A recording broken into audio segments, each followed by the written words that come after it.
obviously with everything that happened last night during the heats, we just thought it might be a good idea to get people together and give you our perspective on what we saw and how things transpired. As the industry together, ourselves, NASCAR, the teams, we've been kind of working on this wet weather oval damp condition project for a couple of years. A couple tests at Richmond, a couple tests at Martinsville, over the last couple of years.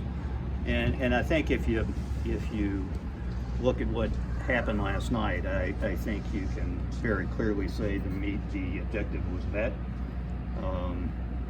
We've had a couple opportunities over the last few weeks.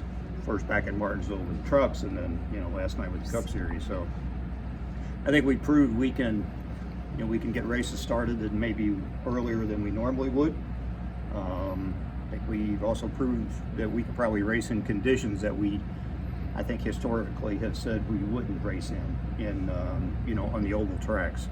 And just from our perspective, I think the rain tire did exactly what it was meant to do. It gave us the opportunity to get on the track sooner. I think it performed reasonably well. Gave guys a lot of grip. Got us to a point where the track was getting dry. We were prepared to go to dries, but then the rain kind of started again, right? And in the second heat, we went the other way. Started on dries and then went to slicks because the conditions changed. So, everything that we saw, I think we were very happy. No surprises. I think the tires did exactly what they were supposed to do. They looked about like we thought they would when they came off the race cars. So again, I think the objective was met. So we're pretty comfortable. I know there's a lot of discussion, with other people afterwards, but I thought I'd just kind of open it up for questions after that. Were you surprised that it went as fast as it did, or did you expect it to have so much grip that it was go faster than the other tire? You got to remember, a rain tire is designed to operate in wet conditions, right? So it's formulated. The compound is formulated to operate in much cooler temperatures, in damp and wet conditions. So what we raced was our full wet, which we raced last year at Watkins Glen, right, under full wet conditions. So that's what it's designed to do. We didn't come with what you would call an intermediate or a different design. We felt like the best thing to do was just stay with our current wet, because we were, again, trying to bridge the gap from when the racetrack was damp to where we can get this to normal race conditions. So it generates heat quicker. It is softer in general terms. So yeah, it's going to have more grip. There's no question. So it's not surprising that it was as fast as it was. Great. Denny Hamlin talked about after the race is like, hey, this is great with this tire. It's fall off, but this is almost a starting point for the the slick type of tire than what we type as drivers want. And can you take from the fall off, and is it a starting point, and how can what we saw last night start to transfer over to other races in slick tires and dry conditions? Yeah, good point, Dustin. But I think we've already started that, right? We had a very good discussion with a bunch of the drivers in Talladega, and that was one of the things that that we talked about in that meeting. And I think we confirmed it last night. Our goal has been to provide as much grip as we think possible for individual racetracks, right? And then let the teams and let the drivers manage that, right? Sometimes we're more conservative, sometimes we're not. I think everybody collectively, now that we have a year and some year and a half under our belt with this vehicle, with next gen car, I think we have figured out that we can probably go further than maybe what we were able to do with the previous generation cars, right? So taking those comments, right, I think Denny's spot on.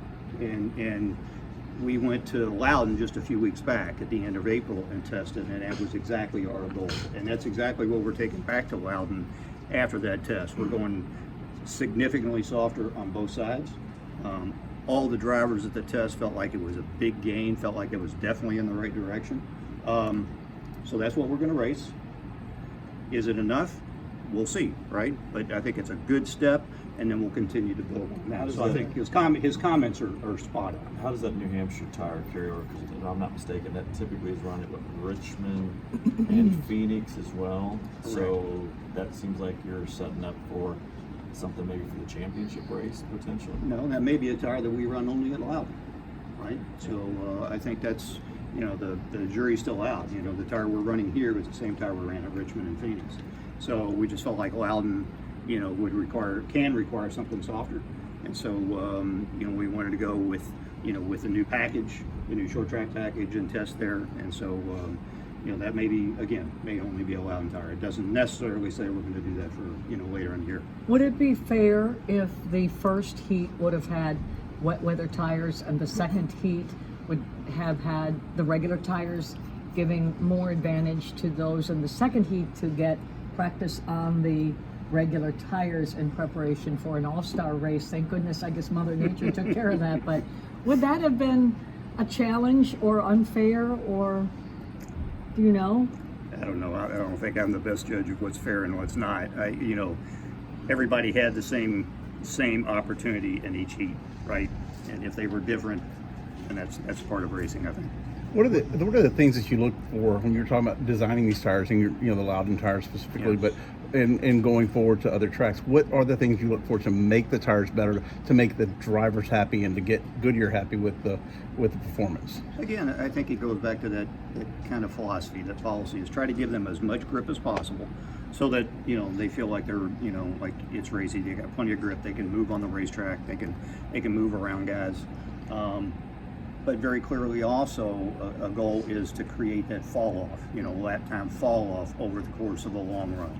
Everybody feels like that's important to the quality of racing, right? And we see it, and I think we'll see it tonight, right? Because this surface is very worn out. We saw it last week at Darlington. We see it at Homestead. We saw it at the old Atlanta. When a surface is worn like that, it's a natural thing for tires to fall off, right?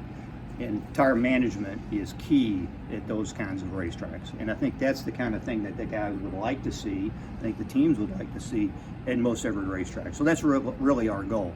Try to generate it as much of that, I'll say, organically as we can. We don't want to generate it falsely. We want tires, falling off because they're blistering, because they're generating too much heat or something like that. We want it to be kind of an organic process.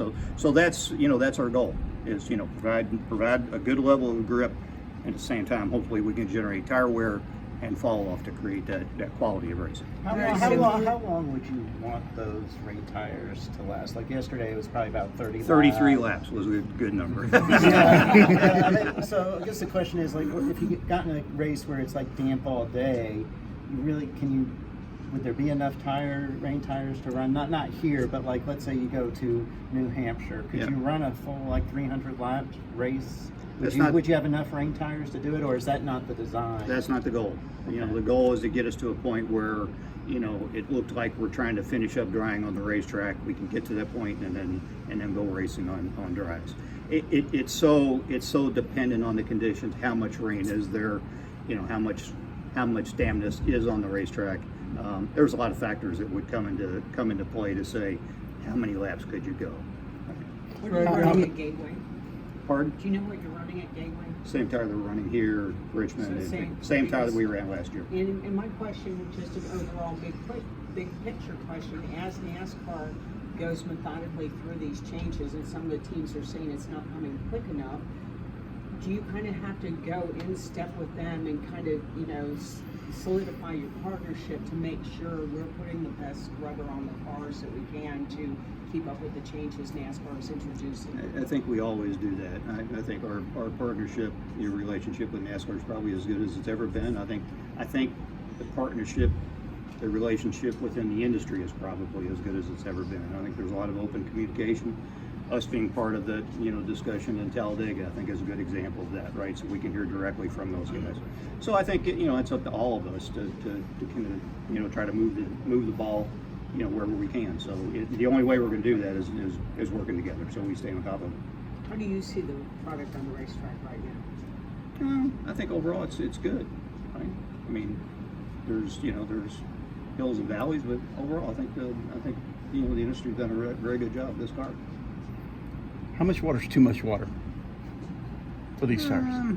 Spray. Again, yeah, you got to quantify that. You're talking about when they start to hydroplane, when they create too much spray, you know, all those sort of things, right? So I think that's a key element why we've always focused in this project with its damp conditions. It's not pouring down rain. It's not standing water on the racetrack. Because we see what happens, you know, on road courses when you run in those conditions, and that's, you know, that's the way things are designed, right, to happen that way.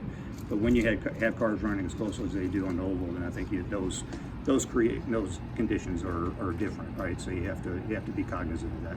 Greg, what's the plan with any of the Martinsville tires? So you talked about New Hampshire, doing tests there, making changes. I think there still was frustration on some drivers' behalf on some parts, so I'm going to do a pack. So what's being looked at? Is there a test there? And might there be something different for Martinsville later this year? There might. I'm saying right now we don't have anything on the calendar. I think, you know, our goal is to get through the New Hampshire race because of the change we've made to New Hampshire.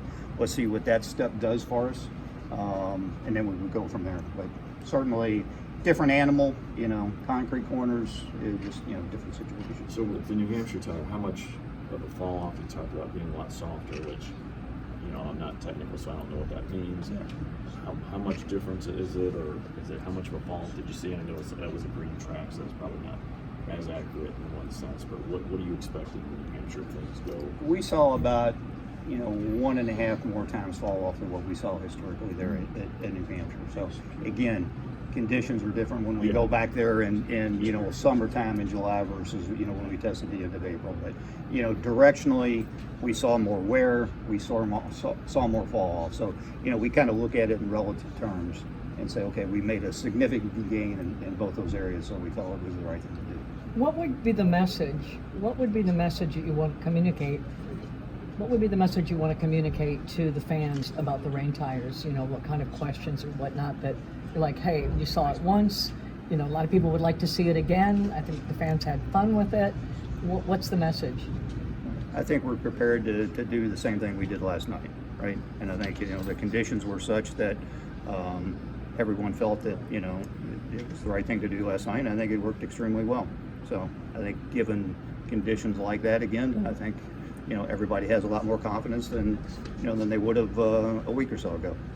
I might have missed this, but wasn't the tire destination supposed to be in Gateway and you were in New Hampshire? Correct, because Gateway wasn't in the most recent change of short track package, so that's why we went to New Hampshire. Option tire, yeah. Option. Yep.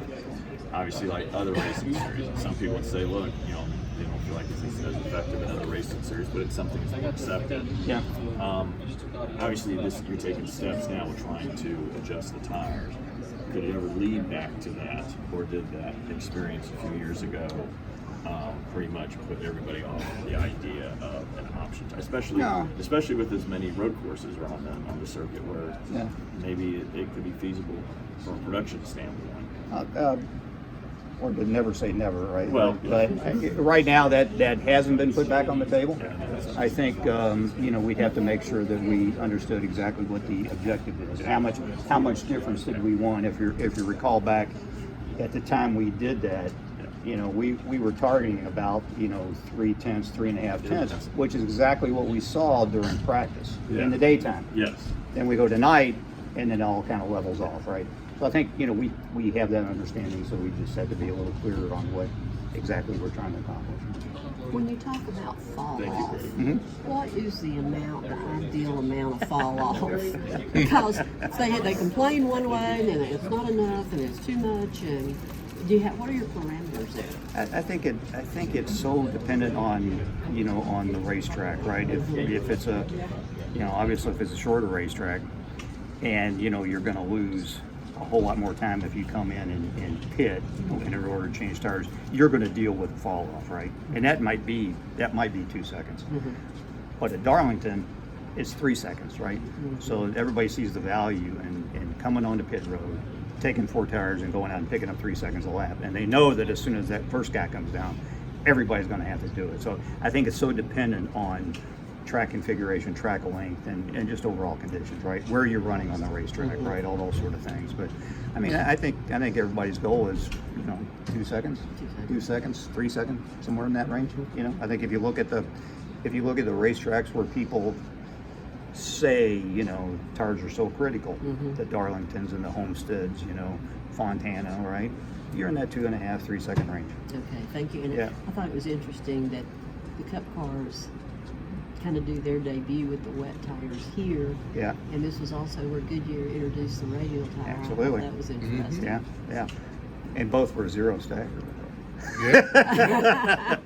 Were you consulting with NASCAR throughout the races last night on the choice of tires? We were standing on pit road with John Probst throughout, and he was talking about the tire, and so we were, obviously communicating what we saw and what our thoughts were, and our opinion of the racetrack, and so on and so forth.